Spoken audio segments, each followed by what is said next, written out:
uluş üçün bir tağını oqat görsəm, şunun bilan kirişidigan bolsadan qo'rqmay yaxshi his qiladigan, shunga o'xshagan qo'rqmaydigan bo'lib qoladi. Bu haqiqatni isbotlash uchun yana oyat kerak. Sura Baqarada muba boshqa yerdan bu oyat Allah Yahudilar shunday deydi. Ular nahnu abnaullohi va ahibbau. Biz Allohning o'g'illari va Allohning do'stlari deb da'vo qiladi Yahudilar. Shu chaqda Allah nima deydi? Fatamannawul mawta in kuntum mu'minin. Ölümni arzu qilib taqanliqni agar sizlar rasul bo'lsanglar. Mu'min bo'lsanglar ölümni arzu qilib taqanlar deb bo'lib, oxirdagi oyatda valay yatamannahu abadan bima qaddamat aydihim. Ularning qilgan qilg'idan tufayli, ularning qilgan yomon ishlaridan tufayli ular ölümni hargiz arzu qilolmaydi. Shuning uchun kafirlarning ölümdan qo'rqib ketishining sababi shu. Ölmesem bultu deplam işte şuna oldu. Müminlerin ölümden korkmasının sebebi şu. Müminlerin kalbide Allah muhabbeti boğaşkan ölüm desen ve ölsem Allah'ın huzuru ketim. Müminin Rabbim, müminin Rahman Rahim boğan perverdigarım. O bana çokum yaxşı muamele kıldı. Ben onun işendim. Ama üzerinden eskideki karga vaktinde ona layık bulamısam mı Allah'ın rahmeti karıp ben onun işime Allah'ın merhamet kılıp dediğin ümit var oldu. Mümin Müslüman. ذَلِكَ لِمَنْ خَشِيَ رَبَّهُ Ahirtki ayet fındağı. Yani bu Allah'ın razı bulaş, Allah'ın bunun razı bulduğunu muşunda haletli cennet kiraylıdan kişi kandak kişi nesip buldu. Yüzden perverdigardan korkan kişi. Rabbimiz de bu Celle Celaluhu da kalbe atalaydıgan.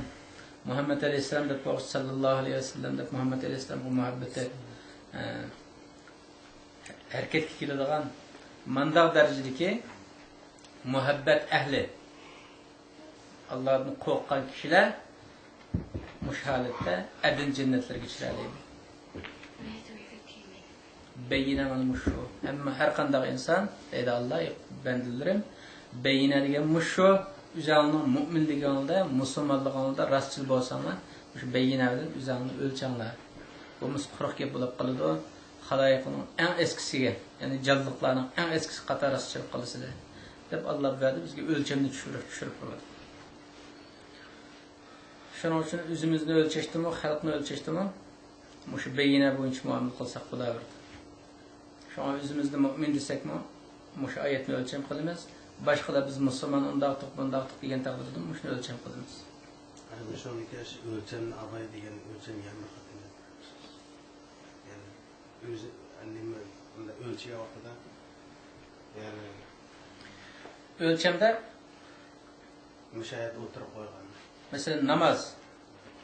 Ve ma umiru illa liya'budullaha mukhlisina lahu'd-din.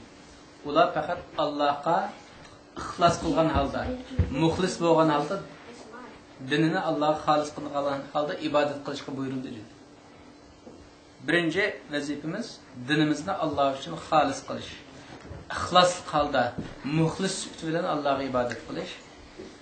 Onun yana Hanefi deydigan sübti var. Hunafa, Hanifdan ko'pligi. Yani Hanif bo'lgan holda, tarafsiz. Yoki u mazhabga, yoki bu mazhabga emas. Yoki u jamoatga, yoki bu jamoatga emas. Yoki Shiilarga, yoki Sunnilarga emas. Faqat musulmon bo'lganligi uchun Allohga ibodat qilish. Va da demek şu bağladığımız mezhep kişiysen bulmaydı dedik emas. Fakat mujtahid derecesiga yetadigan Qur'ondan ve ayetlerden o'zi istinbat qilib hukm chiqara oladigan odamlar bizga mezhep kişiymisin bo'laverdi. Uni nima qilmaydi. Ammo oyatni o'zini istinbat qilolmaydigan odamlar o'zi bilmagandikan, oyatga qarab, hadisga qarab o'zi hukm chiqara olmaydigan odamlar cho'qim o'zi ishongan bir mujtahidninki kitobini asos qilishi lozim. O mezhep kiçi emaslik deganlik emas. Ammo Allohga dinni ixlos bilan ibodat qilish nuqtasida faqatla maosh nima ish qilyapsiz desa, musulmon bo'lganligim uchun qilyapman deydigan darajada. Dinni Allohga xolis holda, xolis qilgan holda Allohga ibodat qilish. Ikkinchisi Alloh bilan bo'lgan aloqani kuchlantirish. Alloh bilan bo'lgan aloqamni nima deb turish. Uchinchisi zakat. Xalqim bilan bo'lgan aloqam nerede? Agar Alloh bilan bo'lgan aloqamiz yo'q bo'lgan bo'lsa yoki xalqimiz bilan bo'lgan aloqamiz yo'q bo'lgan bo'lsa o'lcham kelmaymiz degan. Bularni ko'pinchimizda xalqimiz bo'lgan oid bu aloqada o'lchamga to'shamaymiz mesela. Cho'ng bo'lgan yoqi zakat haqida xalqimizning haqqi o, faqirlarning ehtiyoji bo'lganlarning haqqi. Xalqimning ehtiyoji uchun nima qilib beradi deydigan tuyg'umiz bek zaiflashib ketdi.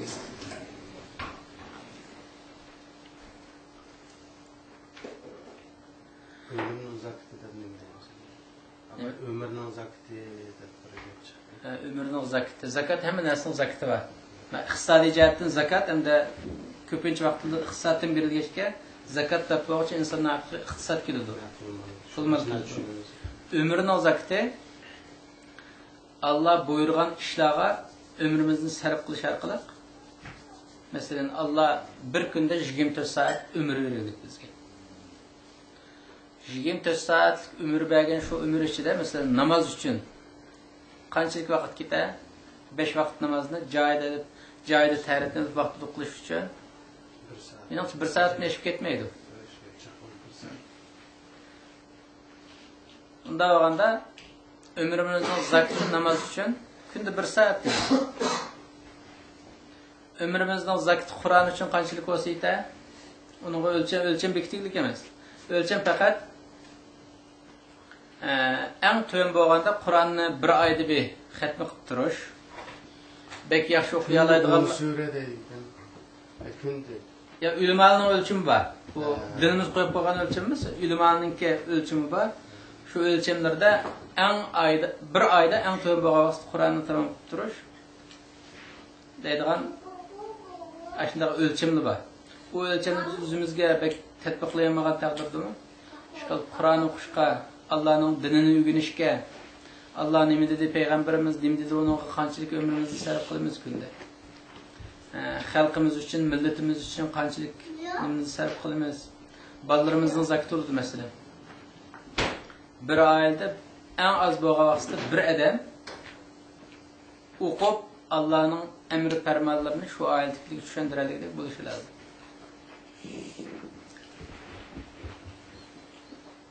Masalan, bir yerda yo'g'on bir damollan bor, 100% bir damollan bor deydi. U Allohningki ahkomlarini deb turdi. Alloh uni buyurgan, buni buyurganni deb turdi. Ammo bir oilada yangidan o'qib chiqqan bir bola bor deydi. Balıçak, mollaçak. Bu yanıdan okup geldi, çalıp olup bildi. Ama şu molla şu aile için depperse yana molla. Allah'ım bunu diyen, bunu diyen deyin gep, şu balının ki deppergin gibi aile için 100%'lik damallamın gibi tesirlik ödedi. Çünkü o balı yüzünden balısı ya. Yüze pul çıkarak, yüze onu okutup, yüze ecir kılıp çoğun kılgan balı olacak, yüzünün balısınınki gibi atanızda bekerek ödedi. Şunun için her bir aileden kız olsun, oğul olsun en az bo'lgan vaqtda birden balını o'qitish lazım. O'qitish Allah rızasını o'qitish. Endi din o'qitish deganlik faqatlam tar doiraga bog'lab olsak masalan bo'lmaydi. Din o'qitish uchun tafsir ilmini o'qisakmi diniy o'qish bo'ladi. Hadis ilmini o'qisakmi diniy o'qish bo'ladi. Şeriat ilmi, umu dini o'qish. Mesela penniga beribmi, yana din o'qiganning sababini aql bo'ladi. Mesela bir balamizni fizikada mutaxassis qilish uchun o'qitmoqchi bo'lgan bo'lsak, Alloh rizosi uchun shu balam o'qisa, xalqimning manfaati uchun o'qisa, shu vayutu zakat, balamning zakatini mush yo'ldan ado qilish mumkin deganlar o'qisa, ya'ni shu dinda o'qitgan bo'ladi. Shu dinda o'qitganning sababini beradi. Ximiyada o'qisakmi o'xshash, İslamiyet tarixida o'qisakmi o'xshash, nimada o'qisak o'qitayli, Alloh rizosi uchun, mushu ummatning manfaati uchun, mushu millatning manfaati uchun deb o'qisaklar, dinda o'qitgan bo'larmiz. Ammo dinda o'qitib turib yonasdan, balamizni azharga berdik. Yo'g'a madrasalarga berdik. Ammo balam cho'g'aga vaqtida tabiiy. Mollamni qilib jam baxson. Ben bir yerga vaqtida 5 kun berib Qur'on o'qib qo'yay. Abi xatoy mollam kendisini deb abruyliq yo'g'on, abruyli yashsin deb menda o'qisa, kommunistning maktabida o'qitgan bilan hech qanday farqi yo'q. Alloh rizosi uchun bo'lmagan uchun u Allah rızası için bo'lmagandan uning foydasi bo'lmaydi, u riyo. Qiyomat birinchi qatam so'roq qilingan shu Qur'on o'qigan odamlar. Shuning uchun dinni o'qitish deganning ma'nosi Allah rızası için o'qitish. Ammo dinni o'qitish deganda oldi bilan diniy bilimninki oldiga sakrab chiqishning sababi nima uchun? Her inson diniy ahkamlar haqida o'zining ehtiyojidan chiqqanligidek o'qish farz bo'lganligi uchun farz hammamizga. Bir joydan birodar emas. Dinimizning ehtiyojidan chiqqanligidek hukmlarni bilaligidek darajada o'qish farz. Shuning uchun diniy o'qish deb qo'ycha boshqa kelishning sababi shu. Bu misol ximiya o'qisimi, fizik o'qisimi, adabiyot o'qisimi, nima o'qisa, Alloh rizosi uchun o'qisa, shu diniy o'qigan bo'lardi, din ustida o'qigan bo'lardi.